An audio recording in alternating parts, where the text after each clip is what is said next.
General biology sales. तो ये हमारी क्लास नंबर 11 है।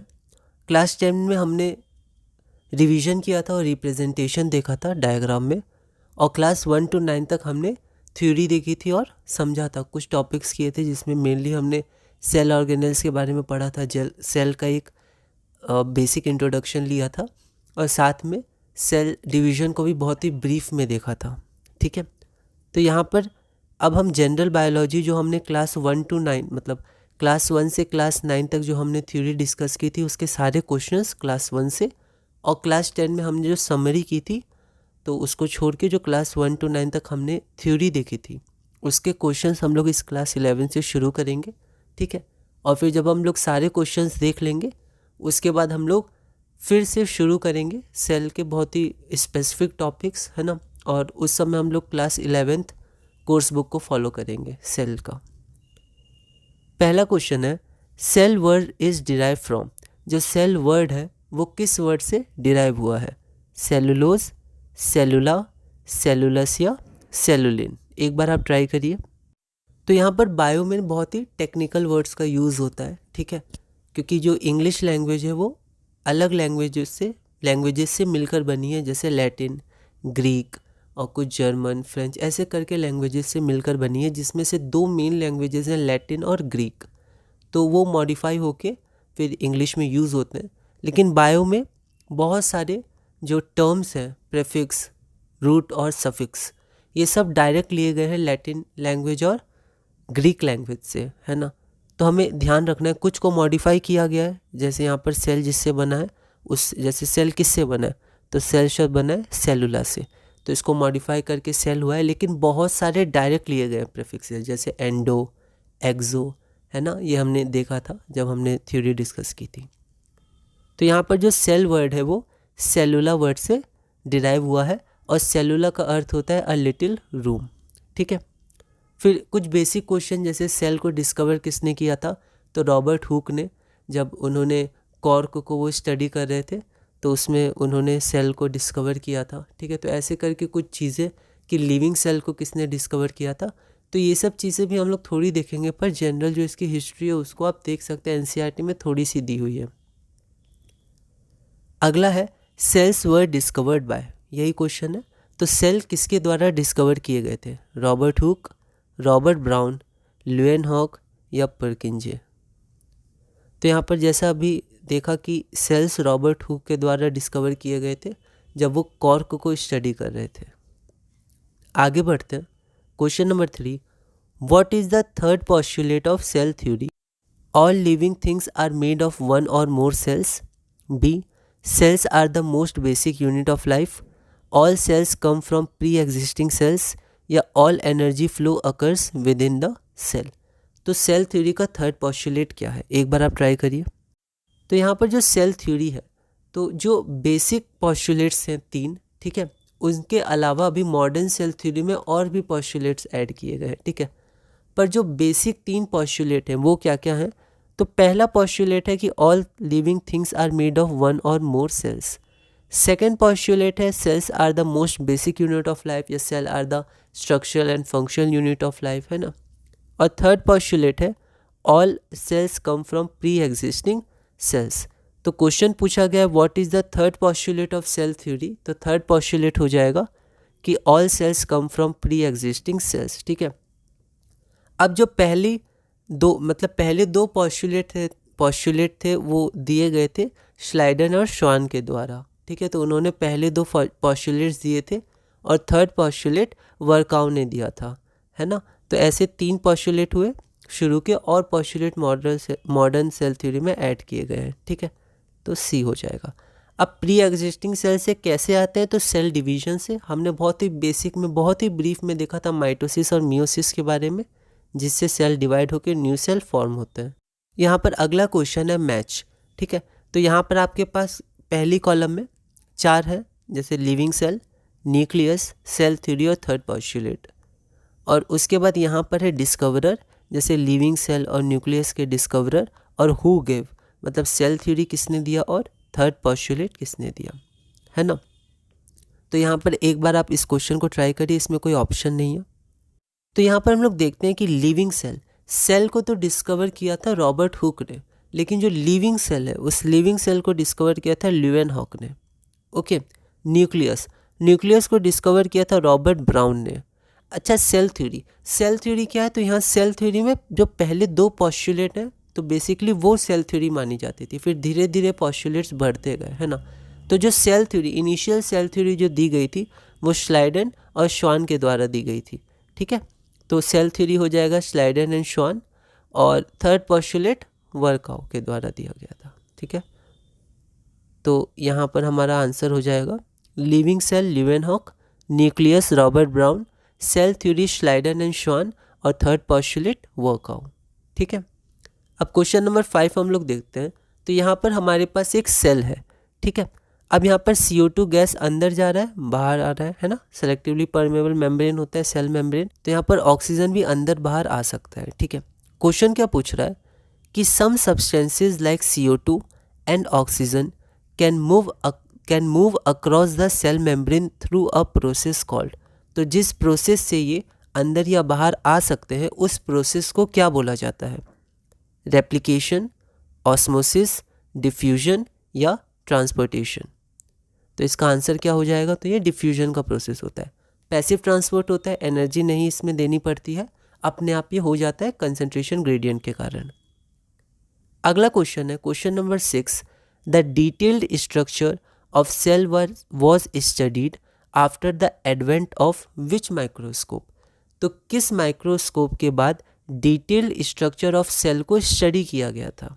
ठीक है, primitive microscope, compound microscope, electron microscope या प्रोटॉन माइक्रोस्कोप।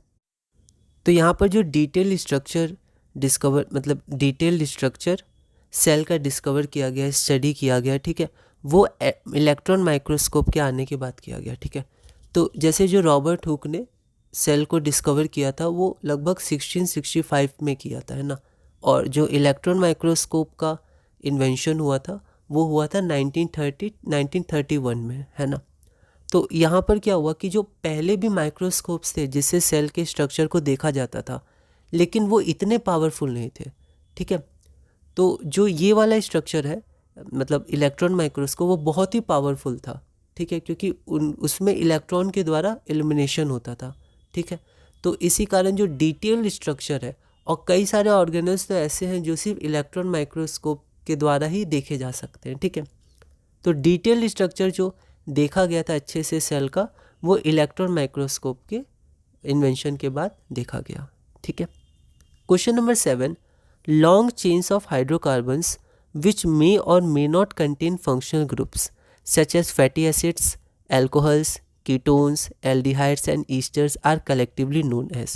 तो हाइड्रोकार्बन्स की लॉन्ग चेन्स, ठीक है, जिनमें फंक्शनल ग्रुप हो भी सकता है, फंक्शनल ग्रुप नहीं भी हो सकता है, उनको क्या कहते हैं कलेक्टिवली? फैट्स, स्टेरॉल्स, वैक्सेस या ग्लिसरॉल। एक बार आप इस क्वेश्चन को ट्राई करिए। तो इनकी कुछ बेसिक डेफिनेशन हमने देखी थी, तो इनको हम लोग वैक्सेस कहते हैं। अगला है question number 8। A broad group of organic compounds which include fats. तो एक ऑर्गेनिक कंपाउंड का ब्रॉड ग्रुप जो इंक्लूड क्या करता है? Fats, waxes, sterols, fat soluble vitamins, glycerides etcetera are known as. तो इनको हम लोग क्या कहते हैं? प्रोटीन्स, लिपिड्स, फॉस्फोलिपिड्स या फैटी एसिड्स। तो इसको हम लोग क्या कहते हैं? इनको हम लोग कहते हैं लिपिड्स, ठीक है। Question number 9। The cell membrane is mainly compose of. तो सेल मेम्ब्रेन किसके द्वारा कंपोज होता है? Vitamins and esters, lipids and proteins, lipids and phospholipids, cholesterol and lipids. आप एक बार ट्राई करिए इसको। तो सेल मेम्ब्रेन कंपोज होता है लिपिड्स और प्रोटीन्स के द्वारा। तो हमने बहुत डिटेल में इसको स्टडी नहीं किया था, मतलब देखा था उसको डिटेल में थोड़ा, पर हम लोग और भी इसमें जैसे प्रोटीन्स, मेम्ब्रेन, पेरिफेरल प्रोटीन्स होते हैं, इंटीग्रल प्रोटीन्स, उसके बारे में हम लोग देखेंगे, पर थोड़ा MCQs कर लें अच्छे से उसके बाद। Question number 10। The major lipids found in the cell membrane are. तो हमने अभी देखा कि सेल मेम्ब्रेन लिपिड्स और प्रोटीन से बने हुए हैं, तो मेजर लिपिड्स कौन से हैं जो सेल मेम्ब्रेन में पाए जाते हैं? ट्राइग्लिसराइड्स, फॉस्फोलिपिड्स, फैटी एसिड्स, यहाँ 2 बार फैटी एसिड्स हो गए, यहाँ फैट्स लिख सकते हैं, मतलब देख सकते हैं। तो ट्राइग्लिसराइड्स, फॉस्फोलिपिड्स, फैटी एसिड्स या फैट्स, तो इनमें से कौन से मेजर लिपिड्स सेल मेम्ब्रेन में पाए जाते हैं? तो इसका आंसर क्या हो जाएगा? Phospholipids. Question number 11, a carboxylic acid with an aliphatic chain. तो एक कार्बोक्सिलिक एसिड है और उसका एलिफेटिक चेन है, या तो वो सैचुरेटेड हो सकता है या वो अनसैचुरेटेड हो सकता है, तो उसको हम क्या कहते हैं? A carboxylic acid with an aliphatic chain, glycerides, lipids, fatty acids या फैट्स। तो इसका सही आंसर हो जाएगा फैटी एसिड्स। एसिड्स हैं और लॉन्ग हाइड्रोकार्बन उनकी चेन होती है, जनरली सैचुरेटेड भी हो सकती है, अनसैचुरेटेड भी। तो ये कुछ बहुत ही बेसिक डेफिनेशन हमने देखा था। What usually means any ester of fatty acids. तो फैटी एसिड्स के ईस्टर्स या a mixture of such compounds, या उनके मिक्सचर, ठीक है, तो उनको हम लोग क्या कहते हैं? Fatty acids and esters, glycerides, fats, lipids. तो हम लोग इनको क्या कहते हैं? उनको, तो फैटी एसिड्स के ईस्टर्स या ऐसे मिक्सचर ऑफ कंपाउंड्स को हम लोग कहते हैं फैट्स। ग्लिसरॉल, आपको बताना है इसमें से ग्लिसरॉल का स्ट्रक्चर क्या है। तो ग्लिसरॉल का स्ट्रक्चर हो जाएगा सी, है ना, बॉन्ड लाइन स्ट्रक्चर है, तो सी और तीनों में OH, ये आपका ग्लिसरॉल होता है, ठीक है। तो ये ग्लिसरॉल हो गया, यहाँ H से आप वैलेंसी पूरी कर सकते हैं। Question number 14, esters form from glycerol and fatty acids are known as. अब देखिए, ईस्टर्स के लिए हम लोग को एक अल्कोहल चाहिए होता है स्टेरिफिकेशन में, और एक एसिड चाहिए होता है। तो अगर एसिड हम लोग ले लें फैटी एसिड, और अल्कोहल में ले लें ग्लिसरॉल, हमने अभी देखा था ग्लिसरॉल अल्कोहल है, तो जो ईस्टर फॉर्म होगा उसको हम क्या कहते हैं? फॉस्फोलिपिड्स, इमीन्स, ग्लिसराइड्स या ऑक्साइम्स। तो उनको हम लोग कहते हैं glycerides. Question number 15, an organic compound with 4 fused rings. एक ऑर्गेनिक कंपाउंड जिसमें 4 फ्यूज्ड रिंग, कनेक्टेड रिंग्स हों, जिनको जनरली बोला जाता है ABCD, ठीक है। तो an organic compound with 4 fused rings designated ABCD arranged in a specific molecular configuration, एक स्पेसिफिक मॉलिक्यूलर कन्फिगरेशन में अरेंज किया हुआ हो, उसे क्या कहते हैं? स्टेरॉल, फॉस्फोलिपिड, स्टेरॉइड या कोलेस्ट्रॉल। तो इसका आंसर क्या हो जाएगा? इसका आंसर हो जाएगा स्टेरॉइड, उन्हें स्टेरॉइड कहते हैं। Question number 16, an organic compound that contain 4 fused rings. तो हमने देखा, उसे अभी देखा स्टेरॉइड कहते हैं, लेकिन यहाँ पर 4 रिंग के नाम भी दिए हुए हैं, 3 साइक्लोहेक्सेन, 1 साइक्लोपेंटेन और साथ में एक OH ग्रुप भी। तो उसे हम क्या कहते हैं? कोलेस्ट्रॉल, स्टेरॉल, फॉस्फोलिपिड्स या एडेनाइन। तो उसे हम लोग कहते हैं स्टेरॉल। क्वेश्चन नंबर 17, बहुत ही बेसिक डेफिनेशन हमने देखी थी। और क्यों देखी थी? क्योंकि जो लिपिड्स हैं वो लिपिड्स इन सब से बने होते हैं, इन सब को वो कंटेन करते हैं, है ना, इनके ग्रुप को ही लिपिड्स बोला जाता है, स्टीरॉइड्स के, स्टीरॉल और फैटी एसिड, फैट्स इनके, है ना।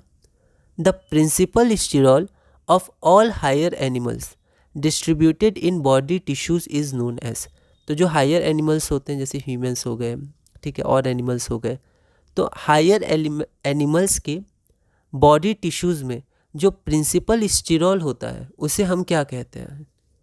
ट्राइग्लिसराइड्स, स्टीरॉइड्स, कोलेस्ट्रॉल या फॉस्फोलिपिड्स। एक बार आप ट्राई करिए। तो उसे हम लोग कहते हैं कोलेस्ट्रॉल। अगला क्वेश्चन नंबर 18 है, इसको हम लोग देखते हैं। Question number 18, the class of lipids whose molecules have a hydrophilic head. तो लिपिड के वो क्लास जिनके मॉलिक्यूल्स एक हाइड्रोफिलिक हेड होता है उनके पास, containing a phosphate group and 2 hydrophobic tails derive from fatty acid, ठीक है, या एल्कोहलिक रेसिड्यू भी होता है उसमें, ठीक है। तो उन्हें क्या कहते हैं? तो ऐसे क्लास ऑफ मॉलिक्यूल्स जिनके पास 2 हाइड्रोफोबिक टेल हो और एक हाइड्रोफिलिक हेड हो जिसमें फॉस्फेट ग्रुप हो, तो उन्हें क्या कहते हैं? स्फिंगोलिपिड्स, लिपोप्रोटीन्स, ग्लाइकोलिपिड्स या फॉस्फोलिपिड्स।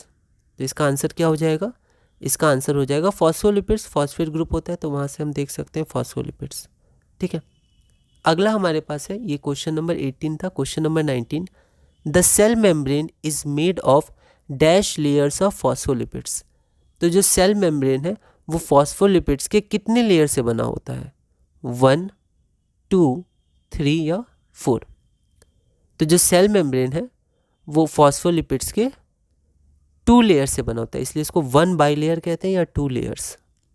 और क्वेश्चन नंबर 20, और ये आखिरी क्वेश्चन होगा, उसके बाद क्वेश्चन नंबर 21 से हम लोग अगली वीडियो में कंटिन्यू करेंगे। The phospholipids are arranged within the membrane with. इसको ध्यान से देखेंगे कि जो फॉस्फोलिपिड्स है वो मेम्ब्रेन में किस तरह से अरेंज होते हैं। पहला, क्योंकि उनके पास एक पोलर हेड होता है जिसमें फॉस्फेट ग्रुप हो हाइड्रोफिलिक, और एक हाइड्रोफोबिक टेल होता है जिसमें लिपिड्स होते हैं। तो पोलर हेड होता है इनर साइड या इनर पार्ट, और हाइड्रोफोबिक टेल होता है आउटर साइड, या फिर हाइड्रोफोबिक हेड होता है आउटर साइड या आउटर पार्ट, और पोलर टेल होता है inner side. Third number, hydrophobic head होता है इनर साइड और पोलर टेल होता है आउटर साइड, या फिर पोलर हेड होता है आउटर साइड और हाइड्रोफोबिक टेल होता है इनर साइड। तो आपके पास 4 ऑप्शन, इसको बहुत ही ध्यान से देखिएगा, है ना, और एक बार आप बताइए इसमें क्या होगा। तो यहाँ पर अगर हम लोग एक एक करके देखें तो पोलर हेड होता है इनर साइड और हाइड्रोफोबिक टेल आउटर साइड, तो ये तो गलत है, ऐसे तो होता नहीं, हमने देखा था, ठीक है। फिर हाइड्रोफोबिक हेड, तो ये यहीं पर गलत है। ऐसा क्यों? क्योंकि हाइड्रोफोबिक हेड नहीं होता है, हेड तो हाइड्रोफिलिक होता है। आगे बढ़ते हैं, हाइड्रोफोबिक हेड, ये भी गलत हो गया। हेड हाइड्रोफोबिक नहीं होता है, हेड हाइड्रोफिलिक होता है या पोलर बोल सकते हैं। टेल होता है हाइड्रोफोबिक, तो यहाँ पोलर टेल है, इसलिए गलत है। फिर पोलर हेड, ये सही है, हाइड्रोफिलिक हेड या पोलर हेड होता है आउटर साइड, बाहर की तरफ। अब बाहर मतलब यहाँ जो अगर सेल है तो इस तरफ भी बाहर और सेल की तरफ भी बाहर, है ना, और अंदर होता है दोनों। ऐसे करके हमने देखा था ये स्ट्रक्चर फ्लूइड मोज़ेक मॉडल में, ठीक है। तो पोलर हेड होता है आउटर साइड और हाइड्रोफोबिक टेल होता है इनर साइड या इनर पार्ट, और ये आउटर साइड या आउटर पार्ट। तो ऑप्शन नंबर डी हो जाएगा, ठीक है। यहाँ देखिए, ये आपका हाइड्रोफिलिक हेड होता है और 2 हाइड्रोफोबिक टेल होता है, ये एक फॉस्फोलिपिड है, और ऐसे करके अरेंज होता है, ठीक है। ये हमारा मान लेते हैं सेल मेम्ब्रेन है, ठीक है। तो ये आपका इंट्रा सेलुलर स्पेस हो गया, ये सेकेंड लेयर, ये वाला फर्स्ट लेयर, ये वाला सेकेंड लेयर। तो आप देख सकते हैं ये सब दोनों आउटर है, आउटर मतलब बाहर की तरफ है, ठीक है, ये बाहर की तरफ है ना, ऐसा नहीं ये आउटर और ये सब इनर, क्योंकि यहाँ इनर में भी फिर हम लोग का हाइड्रोफिलिक हेड आ जाएगा। तो यहाँ इनर और आउटर का एक मतलब है, मतलब ऐसे बाहर की तरफ, और इनर मतलब ये दोनों जो बाहर की तरफ है उनके बीच में ये इनर पार्ट हो गया जहाँ पर सिर्फ लिपिड्स हैं, ठीक है, हाइड्रोफोबिक टेल्स हैं, ठीक है। तो ये extracellular space first layer, ये intracellular space second layer, तो ये हमारा स्ट्रक्चर होता है।